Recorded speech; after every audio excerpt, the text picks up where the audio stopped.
Kontroversi seputar donat Pinkan Mambo kembali menjadi sorotan setelah seorang netizen yang budiman dengan akun @leonaitsme mengulas secara tajam mengenai kualitas dan branding produk tersebut. Menurutnya, masalah utama bukan hanya pada rasa, tapi juga pada branding yang dinilai kurang menarik. Meski dibanderol dengan harga Rp200.000 per kotak, donat Pinkan Mambo dikritik karena kemasan yang polos, tekstur yang terlalu keras, serta kematangan yang tidak konsisten.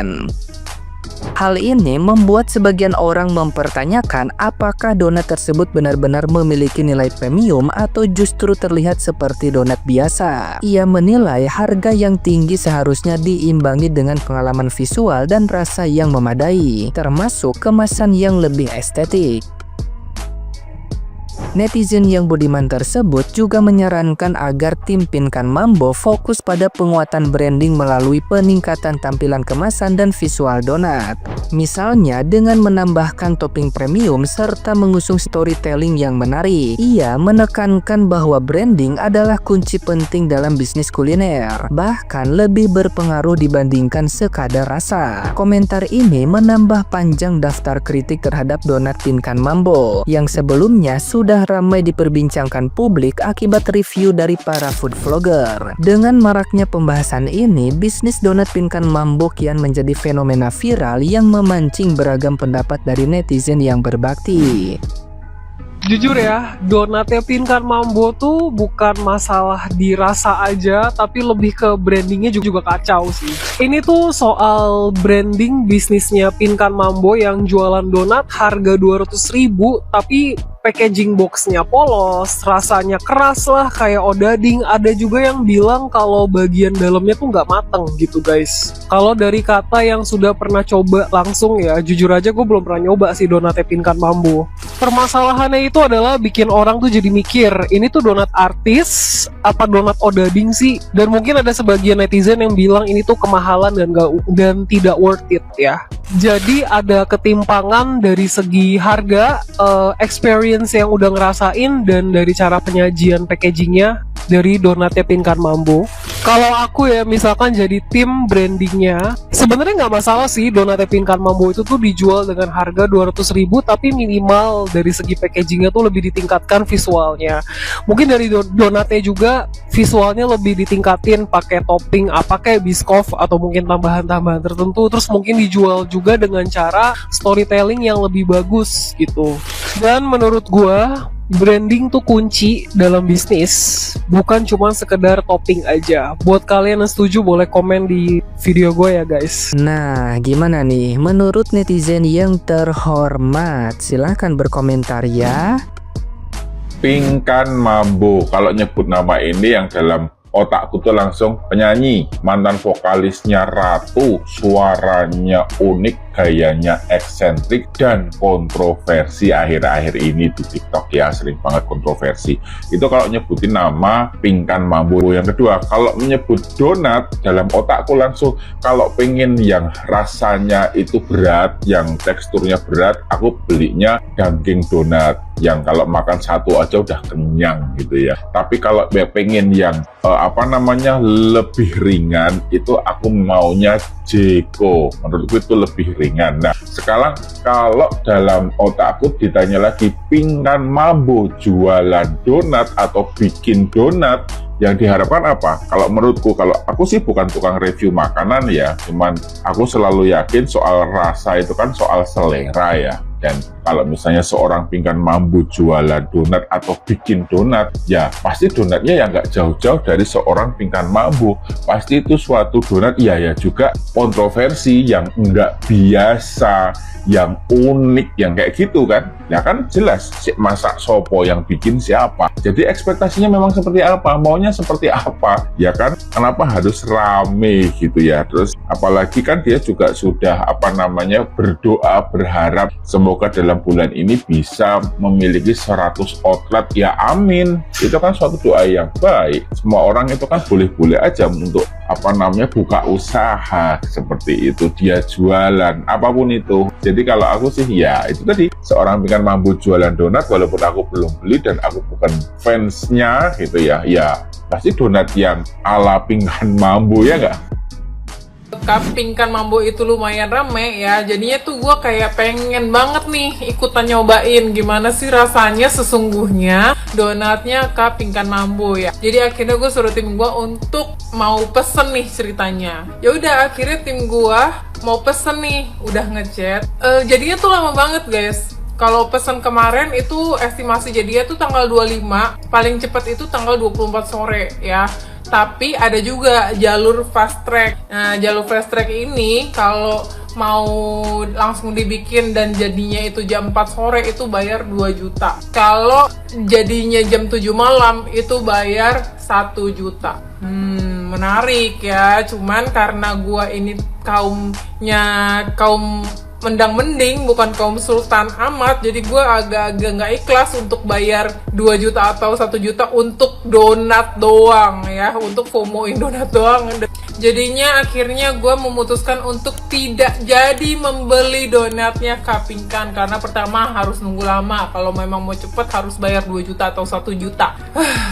Akhirnya gue membeli donat Jeko aja, yang memang selama ini tuh kesukaan gua ya. Gua tuh kalau beli donat tuh kalau nggak Jeko ya Krispy Kreme, kalau nggak ya donat pasar gitu, udah enak banget gitu ya, murah tapi enak gitu.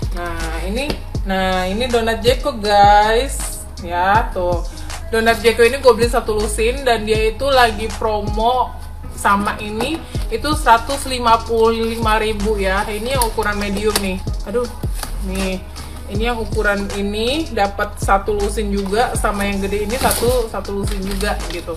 Nih ya, kalian lihat. Harga segini menurut gue sangat-sangat worth it banget untuk harga-harga donat tuh yang memang udah punya nama ya. Itu sangat worth it banget gitu. Nah, ini almond ya, Al Capone. Emang the best banget ya, Jeko tuh the best banget. Gue tuh suka tipe-tipe donat itu yang lembut banget dan yang nyes gitu kalau dimakan. Jadi kalian hitung ya, kalau misalnya nih gue bayar fast tracknya 2 juta plus harga donatnya itu 200.000 1 lusin ya, totalnya itu 2.200.000 untuk cuma dapetin donat 1 lusin doang. Coba kita hitung, 2.200.000 dibagi 120.000 harga donatnya Jeko ya, sama-sama 1 lusin nih. Yang kita dapetin dari donat Jeko berapa guys? 18 box ya, 18 kali 1 lusin, lu hitung sendiri itu berapa banyak donat yang lu dapetin ya. Jadi ya udah, karena memang gua kaum mendang-mending yang nggak ikhlas untuk bayar donat 2.200.000 1 lusin, akhirnya udah gua memutuskan untuk tidak membeli donatnya Pingkan ya. Jadi gue cukup Jeko aja atau Krispy Kreme atau yang lainnya. Guys, sepertinya dunia perdonatan ini memang lagi gonjang-ganjing guys ya. Sampai Nagita Slavina aja ikut turun review guys. Ini gara-gara donat viralnya Pingkan Mambo. Ini kita lagi bahas donatnya Mbak Pingkan guys ya. Jadi Mbak Pingkan ini kan akhir-akhir ini bisnis perdonatan nih. Dia bikin donat sambil live gitu, sambil nyanyi gitu ya, sambil muncrat. Oh nggak muncrat katanya sih gitu ya. Jadi Mbak Pingkan ini jual donat dengan harga 200.000 guys ya. Jadi hitungannya sekitar 16.000 per biji gitu guys ya. Nah akhirnya banyak tuh food vlogger yang mereview donatnya Mbak Pingkan ini. Di antaranya ada Mbak Farida Nurhan, ada Mbak Nana Kod, dan juga ada Mbak Nagita Slavina guys ya. Jadi kelihatannya di sini sih mereka ini benar-benar mereview sebagai pembeli ya, honest review begitu guys ya, bukan mereview atas permintaan Mbak Pingkannya gitu ya. Nah untuk Mbak Nana Kod sendiri, poin reviewnya ini pertama dia bilang secara packaging atau kardusnya, kotaknya ini kurang representable, yang artinya ya kurang aja, tidak sesuai dengan harganya, tidak sesuai dengan istilahnya brandingnya ini donat mahal gitu ya. Nah poin review yang kedua, Mbak Nana Kod ini bilang bahwa secara tekstur donatnya Mbak Pingkan ini mirip dengan roti goreng gitu guys ya, karena istilahnya teksturnya ini terlalu padat dan berat untuk seonggok donat gitu guys ya. Nah sedangkan menurut Mbak Farida Nurhan, dia poinnya juga sama guys ya, dia mengatakan bahwa tekstur donat Mbak Pingkan ini tidak mirip seperti tekstur donat pada umumnya, lebih kepada seperti tekstur odading. Oh ya, bagi yang nggak tahu odading, dia ini bestinya si Cakwe guys ya. Biasanya mereka ini nongkrong di gerobaknya sama, senderan aja mereka biasanya berdua pinggir jalan gitu ya. Kalau di Bandung banyak guys. Nah sedangkan menurut Mbak Nagita Slavina atau Mbak Gigi ini, dia juga mengatakan mengatakan hal yang sama guys ya, bahwa donatnya Mbak Pinkan ini mirip dengan odading guys. Jadi lebih kepada odading dibanding donat gitu ya. Mereka ini semua nggak ada yang menjatuhkan atau menghina si donat Mbak Pinkan ini guys ya, dari yang aku tangkep gitu ya. Cuma mereka memberi saran aja bahwa donatnya ini kurang lah gitu ya. Secara rasa, kualitas seharusnya lebih ditingkatkan lagi. Secara packaging juga seharusnya lebih disesuaikan lagi dengan harganya yang 200.000 itu gitu ya. Tapi yang aku tangkap dari responnya Mbak Pinkan, dari statementnya Mbak Pinkan, seolah-olah food vlogger ini ingin menjatuhkan usahanya, menghina donatnya, menghina dagangannya, sampai menutupi jalan rezekinya gitu guys. Buat Mbak Pinkan nih, masih mending loh Mbak dibilang mirip odading daripada dibilang mirip ketan bakar kan. Kalau aku jadi Mbak Pinkan nih, aku tinggal bilang aja bahwa itu memang odading, cuma konsepnya kreasi baru, odading yang didandanin berwujud donat gitu. Kelar kan masalahnya. Terus untuk packagingnya atau kardusnya aku bilang aja konsepnya industrial, unfinished begitu. Tapi memang kelihatannya Mbak Pinkan ini tipe orang yang wise ya, yang penyabar, yang terima masukan begitu ya. Gimana Mbak, udah follow-followan sama Cimehong? Kalau aku sih udah di blog sama beliau. Sekarang kita masih nunggu nih review dari Mbak-mbak yang kata netizen mirip Umi Elvi. Kata netizen loh ya, bakal seru kayaknya ya.